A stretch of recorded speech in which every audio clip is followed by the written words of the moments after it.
আজিৰ সন্ধিয়াৰ বহুকেইটা গুৰুত্বপূৰ্ণ খবৰ আপোনালোকৰ বাবে লৈ আহিছো। প্ৰথমটো খবৰে আহি পৰিছে আমাৰ হাতত। সপ্তম বেতন আয়োগৰ 10 বছৰ। এবাৰ অষ্টম পে কমিশ্যন। কেন্দ্ৰীয় কৰ্মচাৰীৰ দৰমহা কেতিয়া বৃদ্ধি পাব প্ৰকাশ পালে দিন।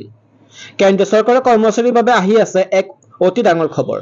যুটীয়া পৰামৰ্শদাতা মেচিনাৰী জেচিএমৰ বৈঠকত এই কথা জানিব পৰা গৈছে। শেহতীয়াকৈ কেইবাজনো কেন্দ্ৰীয় চৰকাৰৰ কৰ্মচাৰীৰ প্ৰতিনিধিয়ে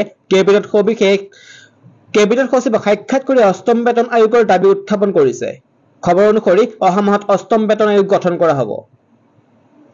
কেন্দ্ৰীয় কৰ্মচাৰীৰ সংস্থাৰ লোকে 2025 চনৰ ভিতৰতে অষ্টম বেতন আয়োগ গঠন হ'ব লাগে বুলি চৰকাৰক জনাইছে। অচিৰে সংস্থাৰ লোকে অন্য বিষয়ববীয়াৰ লগত বৈঠকত মিলিত হ'ব।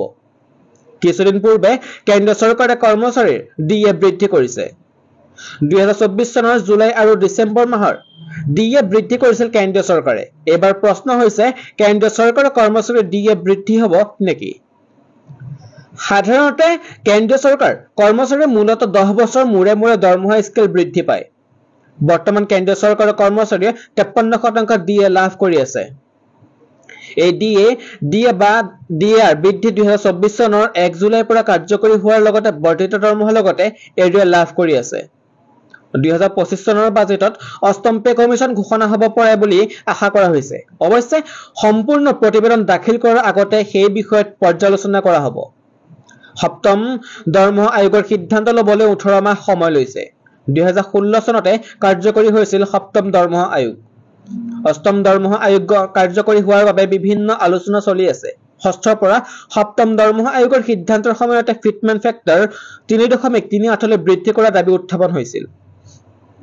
পিছতে চৰকাৰ ফিটমেন্ট ফেক্টৰ 2.57 গুণলৈ বৃদ্ধি কৰাৰ সিদ্ধান্ত লয়। দৰমহা সিদ্ধান্ত লোৱাত ফিটমেন্ট ফেক্টৰে মুখ্য ভূমিকা পালন কৰে।